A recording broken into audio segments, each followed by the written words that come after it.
ke-78.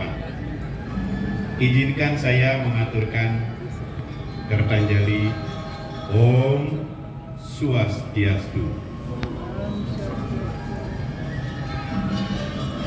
Saya mendapat kehormatan pada kesempatan hari ini oleh Panitia Pujo Wali Banjar Jakarta Timur. Terima kasih. Tapi saya akan mencoba, mohon maaf, kapasitas saya berdiri di depan Bapak Ibu Marsedharma tidak akan bermaksud menggurui, karena bagaimanapun juga sebuah keniscayaan di hadapan saya, Bapak Ibu semua, ada guru-guru saya yang sudah membimbing saya sampai saya bisa berdiri di depan Bapak Ibu semuanya. Untuk itu kami mohon maaf. Dalam sharing kesempatan pada malam hari ini saya akan mencoba mengangkat tema tentang Saraswati Mapuspa Padma Hredaya. Saya ulangi, tema yang saya angkat hari ini adalah Saraswati Mapuspa Padma Hredaya.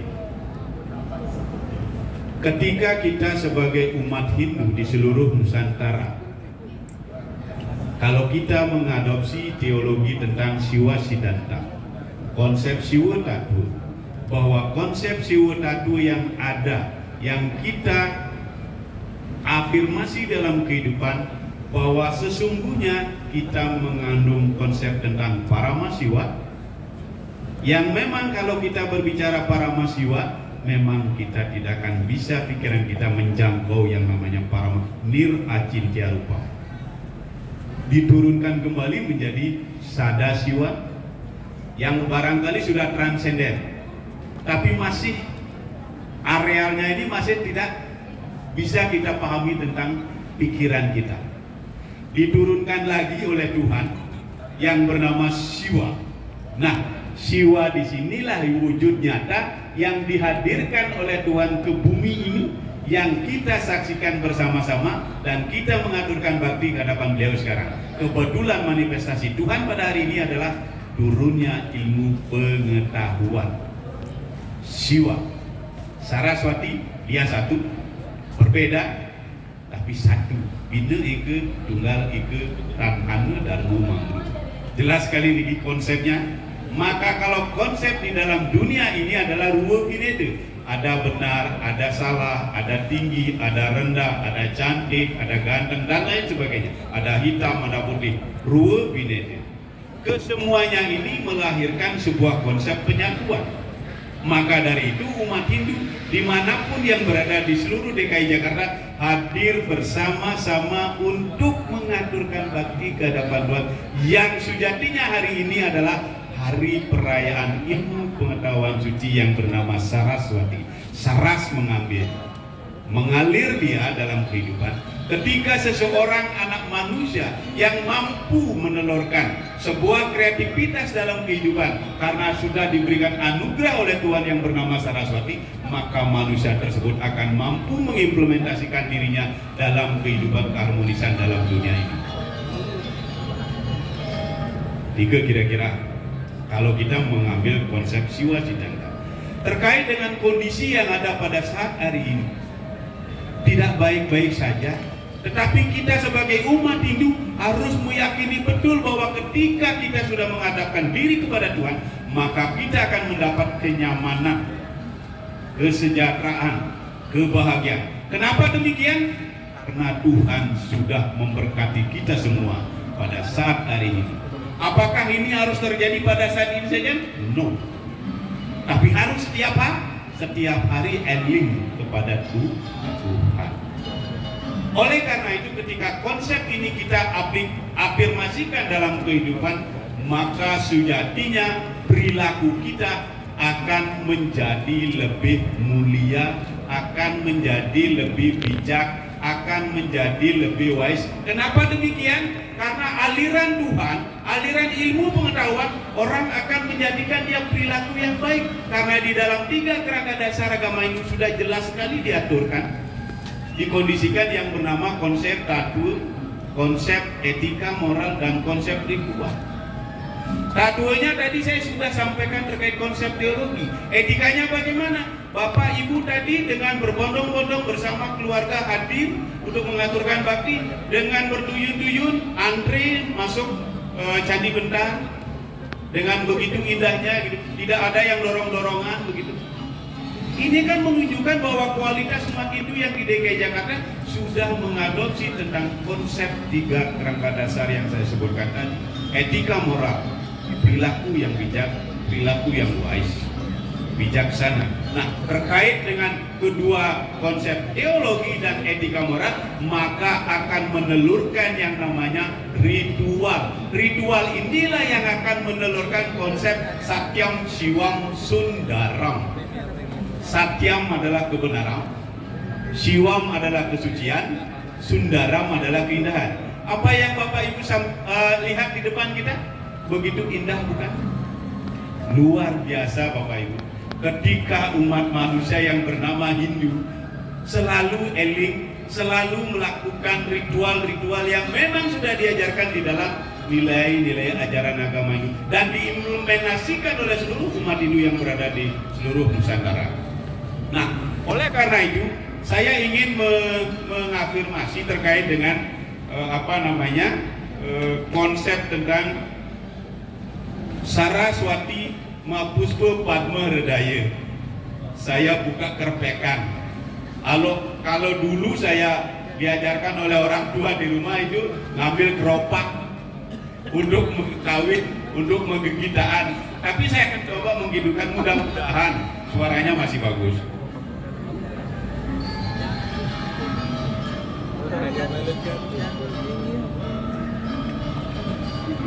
Ini dia ngambil dari Sucita Budi, Geguritan Sucita Budi, Pupuh Sinom Dasar.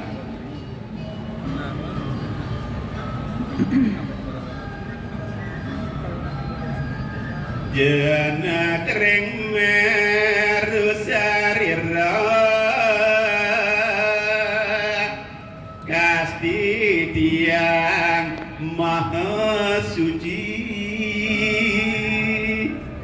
mapus pepat mahradaya maganda swaraning sepi maganda yetis ting budi malepana sila ayu mawi jemangat prakasa meliput jadripu dagdi dupanipun madi peyedepe galang. Itu Pupuh Sinom Dasar terkait dengan Saraswati Mapuspa Padma Redaya.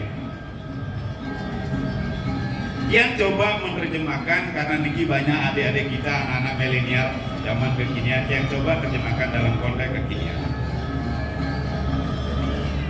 Jenak ring meru sarire, mari kita bersama-sama linggihkan sang Atman yang ada di dalam tubuh kita. Pertanyaannya sekarang, sudahkah kita sebagai seorang umat manusia melinggihkan sadar kepada Atman yang ada dalam tubuh kita? Ini pertanyaan bersama untuk kita. Jenak ring meru sarire, linggihkan sang Atman dalam tubuh kita. Yang kedua, Kastiti yang maha suci, mengastiti, mengharapkan karena orang-orang yang sudah sadar melinggihkan Atman, maka dia sejatinya sudah menghayat Tuhan. Kastiti yang maha suci. Yang berikut, Mapuspa Padma Redaya sebagai simbol bunga padma yang mekar, yang tumbuh di dalam hati kita, sehingga kita menjadikan energi kita mekar dan positif kepada semua orang. Magente suara ning sepi, bagaikan suara genta ada dalam keheningan. Bagaimana kita tadi menyaksikan seorang pinandita yang begitu melantunkan genta, teng teng, langsung dia, kalau kita sadar bahwa kita meninggikan Sang Atman dalam diri. Megade ya tisdik budi menebarkan keharuman di dalam diri kita, sehingga keharuman ini akan menjadikan keheningan itu sendiri, maka kita akan usuk melakukan bakti kepada Tuhan.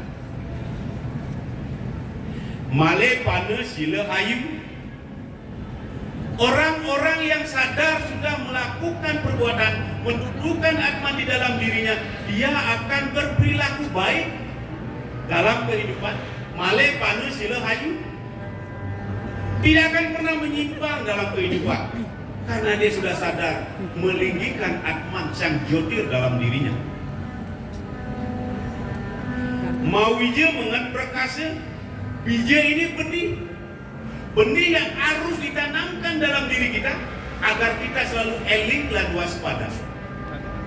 Bija tadi sudah petirte, silakan tirte, sekarang dikasih bija. Bija ini adalah benih. Ketika benih ini maha suci dan ditempatkan di dalam tempat yang suci, maka dia akan subur dengan suci. Bagaikan simbol teratai tadi yang mekar, walaupun dia akarnya menyerap lelumpuran, tetapi dia hidup dalam badannya dalam keairan, tetapi dia menumbuhkan kesadaran langsung menuju ke Surya Raditya, mekar di atas sang udara akasa. Konsep luar biasa di hitungan sesepuh kita, leluhur-leluhur kita yang sudah kita dikasih konsep luar biasa. Kuku sing sadri budati, badan kita kebanyakan orang lupa dengan kesadaran karena diliput oleh sang ribu, karena diliput oleh orang oleh musuh-musuh yang sudah ada di dalam diri kita. Sadribu, hati-hati dengan musuh-musuh niki yang sering kita membuat menjadi terdegradasi dalam menghadapi konteks kekinian. Musuh ini, agar dia tidak ada bercokol dalam diri, maka mabus padma herdai, linggikan Sang Atman dalam diri kita. Dupanipun medipe hidupe galang, karena sudah ada jotir yang mekar menyala dupa di dalam diri kita, maka dalam konteks menghadapi kehidupan kita akan selalu riang, kita akan selalu bahagia di dalam menjalani hidup ini, karena sudah ada dipa sesuluh api yang memberikan sinar terang dalam kegelapan. Karena musuh dalam kegelapan diri manusia, ketika dia diberikan suluh penerangan, maka semuanya akan terlihat terang benderang. Nikilah korelasinya kenapa dia ingin mengangkat terkait dengan guritan Sujita Budi, terkait dengan Mapuspa Padma Hridaya. Orang-orang tua kita sudah luar biasa Bapak Ibu, yang sudah membuat sistem begitu baik kepada keturunannya, tetapi kita sering lupa, tidak mau membuka keropak, tidak mau membuka susastra yang sudah ada di rumah yang diwariskan oleh leluhur kita.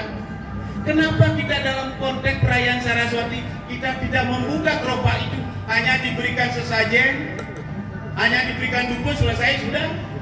Apakah itu yang harus kita dapatkan? Kan enggak. Bagi orang-orang yang kesadarannya belum mampu ke tingkat spiritual, sah-sah dan sah saja melakukan itu. Tidak ada yang salah, karena memang konteksnya kesadarannya masih belum naik. Level kesadaran belum mampu ke tingkat spiritual. Kalau orang berbicara spiritual, tidak ada agama A, B, C, D Bapak Ibu. Tidak ada orang berbicara spiritual agama A, B, C, D, tidak ada. Yang ada adalah agama cinta kasih Bapak Ibu. Inilah konteks momen Saraswati, tingkatkan cinta kasih agar kita tidak adwesta sarwa butanam. Kita tidak menyakiti semua makhluk. Ketika kita sudah tidak menyakiti semua makhluk, maka Om Sarwe Sukino Bhawantu, semoga semua makhluk berbahagia. Inilah konteksnya kalau kita mau betul-betul mengambil momen Saraswati. Saya sudah diingatkan oleh panitia madu sukses doa. Nah, kalau nggak enaknya kalau diberikan waktu untuk mengisi Dharma Wacana 5 menit kayaknya tidak sih. Tapi mudah-mudahan apa yang dia sampaikan menutup Dharma Wacana, pesan-pesan Dharma yang dia sampaikan. Dia coba menutup kesimpulannya, dia ngambilkan dari Bhagavad Gita Adhyaya 9 Sloka 22 Bapak Ibu. Sebenarnya masih ada tentang, saya ingin mengutip Compassion Bapak Gede Brahma. Itu bagus sekali tentang konsep mengambil waktu. Tapi karena sudah diingatkan oleh Pak Ketua Panitia, saya langsung aja duduk. Lain kali mudah-mudahan Bapak Ibu memang berkenan, kalau memang saya dipercaya, saya akan coba mengupas kembali tentang terkait mengambil waktu dari Compassion-nya Pak Gede Brahma. Bhagavad Gita Adhyaya 9 Sloka 22. Nasyas Jindayumam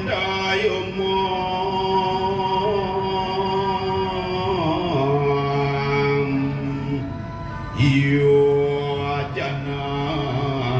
Prayukosati Esam Nitya Biyuktanam Yoga Kesamam Wakami Aham. Niki namanya kekawin, yang kawinkan terkait dengan Bhagavad Gita Adhyaya 9 Sloka 22 tentang Sarlu. Nah, niki yang coba jelaskan apa makna terkait dengan Bhagavad Gita ini. Bapak Ibu hidup di dunia ini jangan khawatir Bapak Ibu, karena Bapak sudah dijamin oleh sastra susastra Weda terkait dengan Adhyaya 9 Sloka 22. Barang siapa yang selalu menyembah diriku di sini Tuhan. Barang siapa yang selalu mengenang diriku ini Tuhan, maka aku akan berikan segalanya kepada orang yang selalu eling kepada aku dan menyembahku, dan apa yang sudah dimiliki oleh mereka aku akan lindungi. Jelas sekali nih Bapak Ibu konsepnya Bhagavad Gita. Maka dari itu Bapak Ibu nggak usah khawatir ketika Bapak sudah eling kepada Tuhan dan selalu merenungkan diri kepada Tuhan, maka Bapak akan menjadi berkat sesuai dengan sloka Bhagavad Gita Adhyaya 9 Sloka 22. Akhir kata Nas Ampure Kirang Langkung niki yang bisa yang sampaikan. Mohon maaf menyampaikannya dengan menggebu-gebu karena semangat. Boleh umur sudah tua tapi darah mengalir masih darah muda. Matur suwun semua yang sinap dengan para Mas Sandi. Oh, Sandi, Om.